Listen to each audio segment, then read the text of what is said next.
Hello YouTube. Welcome back to another video.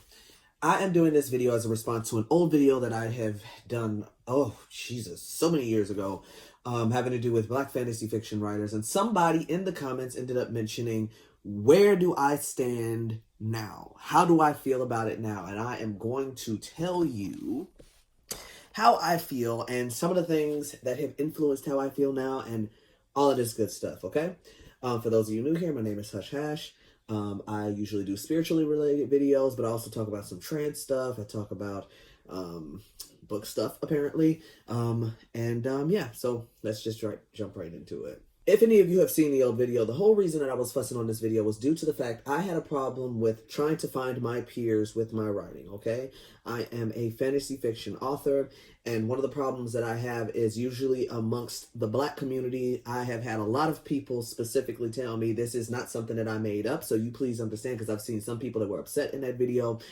There has been other Black people that had told me that they only were interested in reading if it had to do with sex, baby mama drama, and gang affiliated type of bullshit, right? What ended up happening was, because of this, I ended up making this video as a response, because then I was also looking for other people that were Black, that were also fantasy fiction authors, and everybody that I found were not Black fantasy fiction authors. They were the people that were Black, that were writing the things that other Black people were looking for. Here we are, I don't know, 4 or 5 years later or something like that, and I am going to tell you my experience, because since then I have been querying literary agents for my book, The Angel Keeper.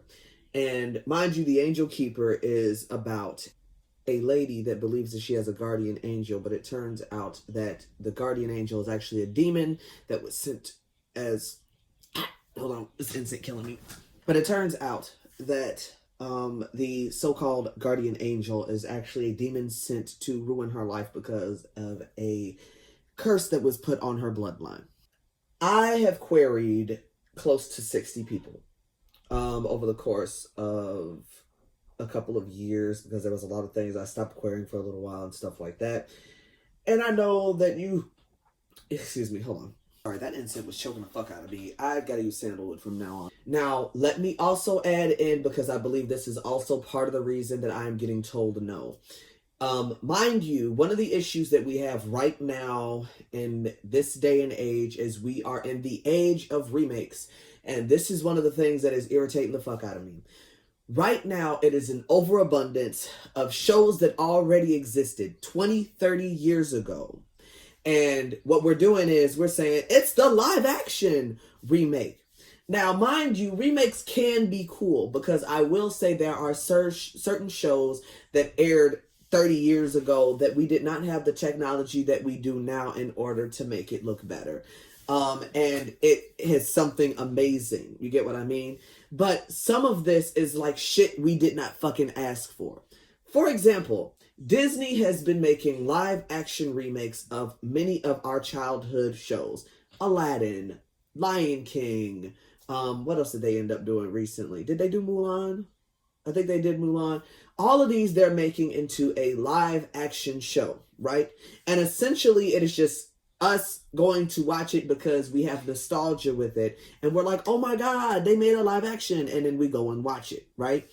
Now, the problem is now they're continuing to play off of that, because apparently there's a movie called Mufasa that's coming out. Something that we did not fucking ask for. We don't need to know Mufasa's story. We already have watched The Lion King. The Lion King is a fucking classic. There's no reason that we have to have it, right?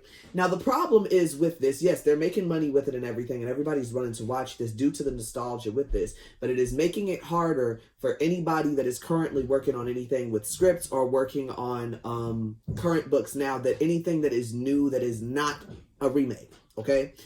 For example, one of the things that keeps happening to me is I am querying literary agents, or I'm looking to see what they're looking for.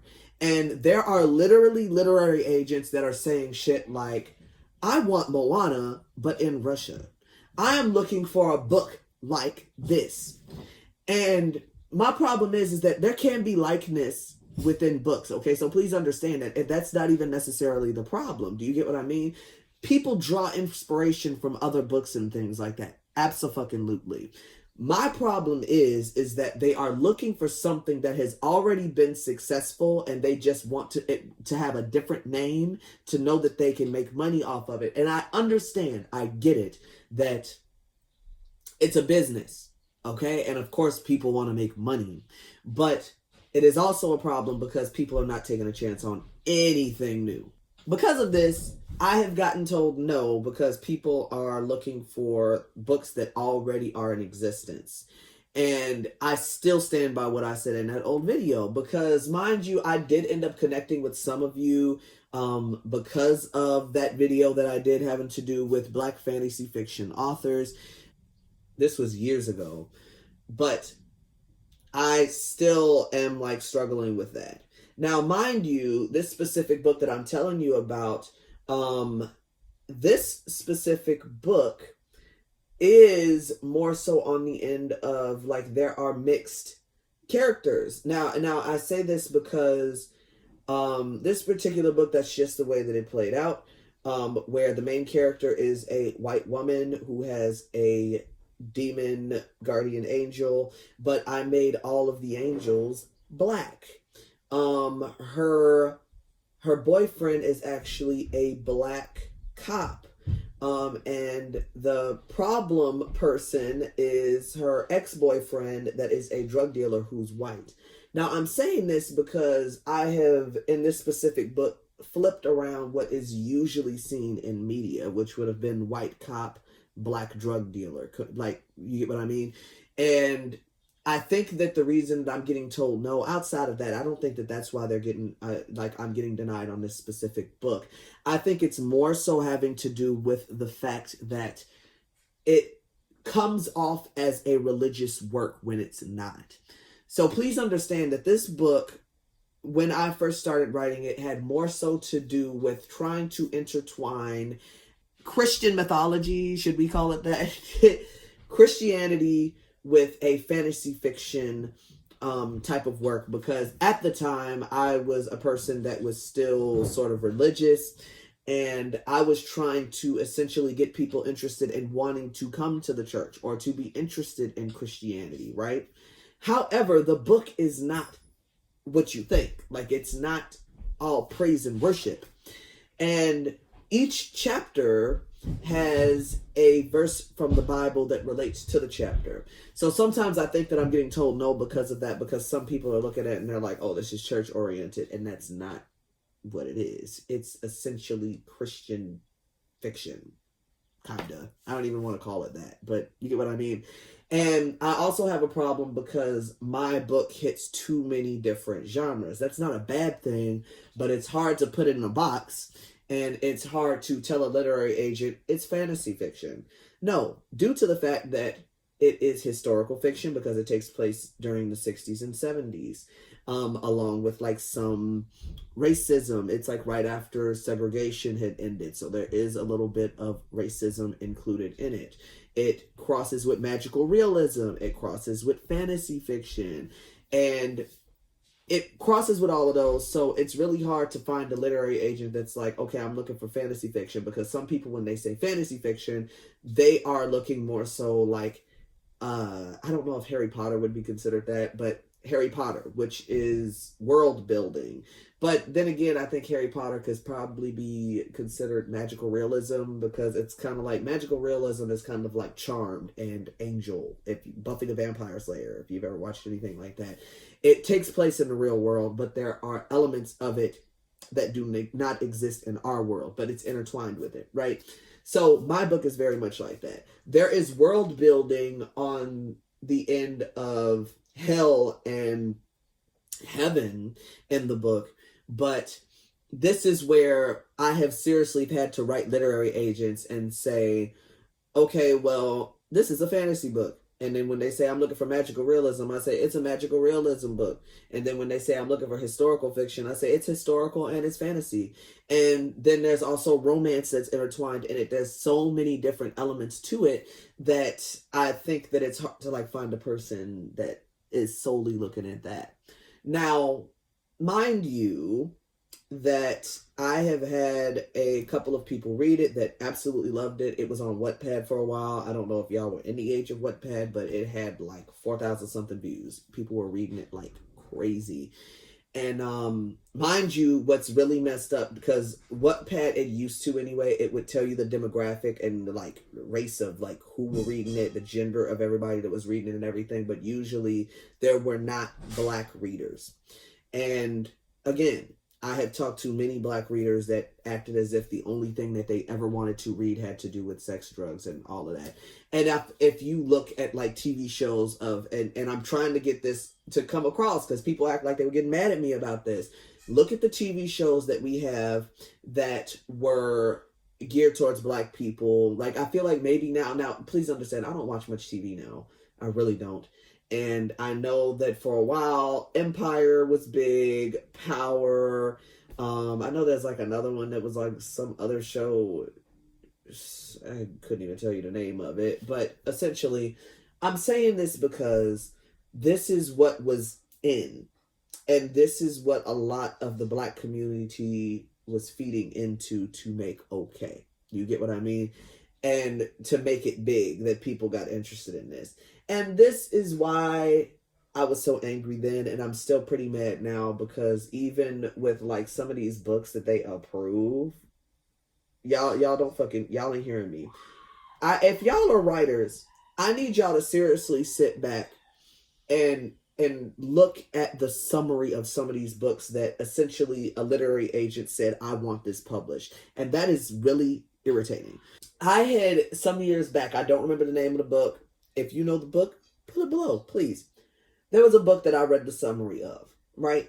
And the summary was essentially that the main character was a girl that ended up losing her mother. The mother died, and after the mother died, she had to move in with her father somewhere else, okay?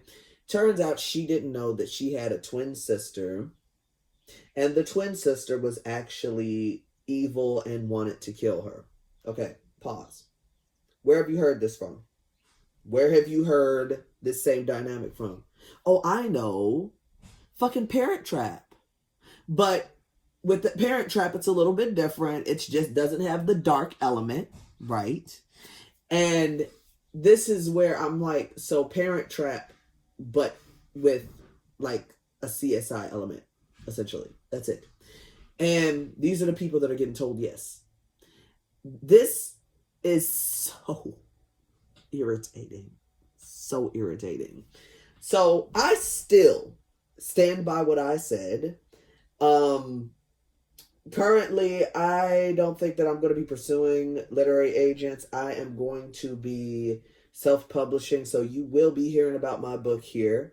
Because this book, I don't think you understand, especially when you breathe life into something like that and you gave birth to something like that and you've been writing it. You don't want anybody to change it, and you get tired of sitting here trying to beg people, because that is one thing that I fucking hate about literary agents. I hate kissing ass. Why the fuck do I gotta kiss ass for you to want to even take a look at my book? And I know that I am a good writer. So I will be posting my book here. I will be talking more about that here. Tell me what y'all think. Do y'all have the same problem if y'all are querying literary agents with this whole kissing ass thing? Are you having the same problem where they are looking for these played out stories that already exist? Or I have seen people that are looking for retellings. Please tell me your fucking thoughts. Tell me down here. I want to know about it, because I want to see if y'all have a different take on it. I want to see, like, if you are a fantasy fiction writer, fucking follow me, because I am tired of like these same played out stories. I'm trying to put out something new. Okay, we're trying to do something different. We're not trying to sit here and keep posting these same stories that already are existing. You know, we need something new. What the fuck is going on? So, yeah. Talk to you guys later. I'll be posting this soon. And I hope that someone can relate to this, because I'm fucking over it, and it's fucking ghetto. Literary agents, fucking ghetto. Ghetto's fun. Ghetto's fun.